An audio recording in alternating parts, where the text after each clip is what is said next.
ಸ್ನೇಹಿತರೆ ನಮಸ್ಕಾರ. ನಾನೀಗ ಹೇಳೋಕೊರಟಿರೋದು ವೃಷಭ ರಾಶಿಯವರಿಗೆ ಶನಿ ಸಂಚಾರದ ಎಫೆಕ್ಟು.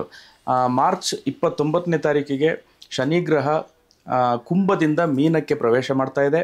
ಸೊ ಮುಂದಿನ 2.5 ವರ್ಷಗಳ ಕಾಲ ಅಂದರೆ 2027 ಜೂನ್ 4ನೇ ತಾರೀಕಿನವರೆಗೂ ಶನಿ ಗ್ರಹ ಮೀನ ರಾಶಿಯಲ್ಲಿ ಇರ್ತದೆ.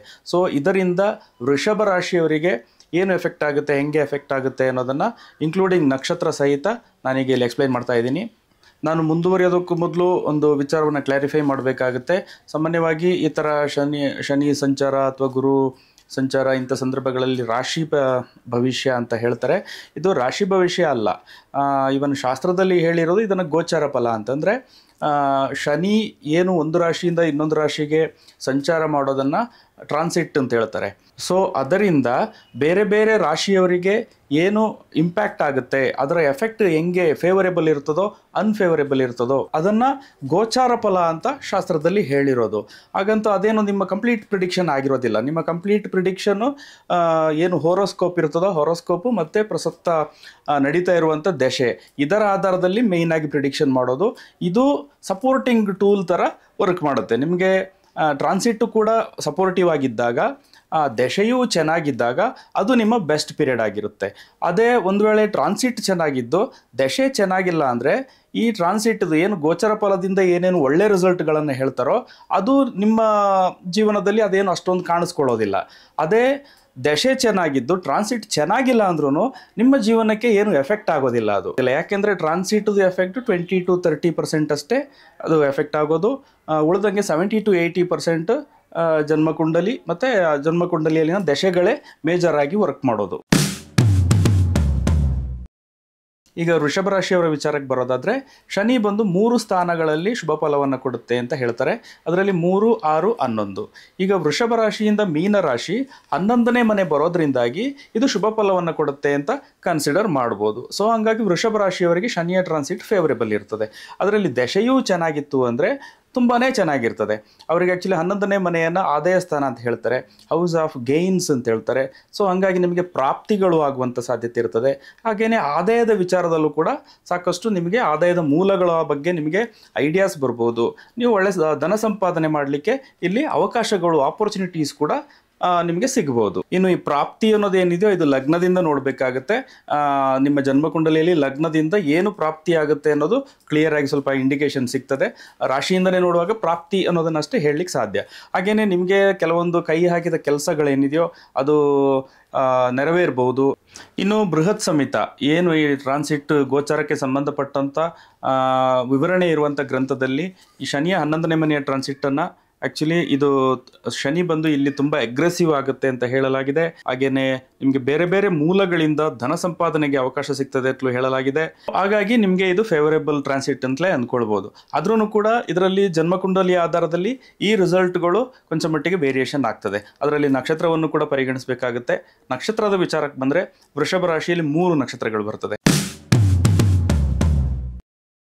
ಮೊದಲನೇದಾಗಿ ಕೃತಿಕಾ ನಕ್ಷತ್ರ. ಕೃತಿಕಾ ನಕ್ಷತ್ರದ 2, 3 ಮತ್ತು 4ನೇ ಪಾದ ವೃಷಭ ರಾಶಿಯಲ್ಲಿ ಬರ್ತದೆ. ಇದರಲ್ಲಿ ಶನಿ ಉತ್ತರ ಭಾದ್ರ ನಕ್ಷತ್ರದಲ್ಲಿ ಇರಬೇಕಾದ್ರೆ ನಿಮಗೆ ಫೇವರೇಬಲ್ ಎಫೆಕ್ಟ್ಗಳು ವಿಸಿಬಲ್ ಆಗಿರುತ್ತೆ.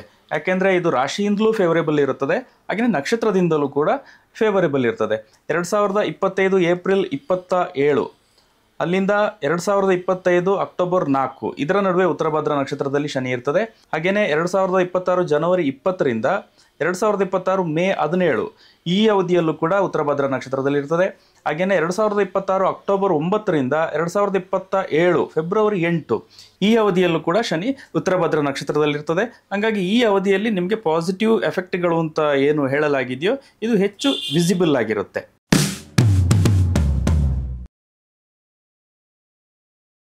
ಇನ್ನು ರೋಹಿಣಿ ನಕ್ಷತ್ರ. ರೋಹಿಣಿ ನಕ್ಷತ್ರದವರಿಗೆ ಶನಿ ಪೂರ್ವ ಭಾದ್ರ ಮತ್ತು ಉತ್ತರ ಭಾದ್ರ ಈ 2 ನಕ್ಷತ್ರದಲ್ಲಿರಬೇಕಾದ್ರೆ ಫೇವರೇಬಲ್ ಎಫೆಕ್ಟ್ಗಳು ಹೆಚ್ಚು ವಿಸಿಬಲ್ ಆಗಿರುತ್ತೆ. ಇದರಲ್ಲಿ ಶನಿ 2025 ಮಾರ್ಚ್ 29ರಿಂದ 2025 ಏಪ್ರಿಲ್ 27 ಈ ಅವಧಿಯಲ್ಲಿ ಪೂರ್ವಭದ್ರ ನಕ್ಷತ್ರದಲ್ಲಿ ಇರ್ತದೆ. ಈಗಲೂ ಪೂರ್ವಭದ್ರ ನಕ್ಷತ್ರದಲ್ಲೇ ಇದೆ. ಹಾಗೆಯೇ 2025 ಅಕ್ಟೋಬರ್ 4ರಿಂದ 2026 ಜನವರಿ 20 ಈ ಅವಧಿಯಲ್ಲೂ ಪೂರ್ವಭದ್ರ ನಕ್ಷತ್ರದಲ್ಲಿರ್ತದೆ. 2026 ಮೇ 17ರಿಂದ ಅಕ್ಟೋಬರ್ 9, 2026 ಈ ಅವಧಿಯಲ್ಲಿ ರೇವತಿ ನಕ್ಷತ್ರದಲ್ಲಿ ಇರ್ತದೆ. 2027 ಫೆಬ್ರವರಿ 8ರಿಂದ 2027 ಜೂನ್ 3 ಈ ಅವಧಿಯಲ್ಲೂ ಕೂಡ ಶನಿ ರೇವತಿ ನಕ್ಷತ್ರದಲ್ಲಿ ಇರ್ತದೆ. ಈ ಅವಧಿಯನ್ನು ಅತ್ಯಂತ ಫೇವರೇಬಲ್ ಅಂತ ತಗೊಳ್ಬೋದು.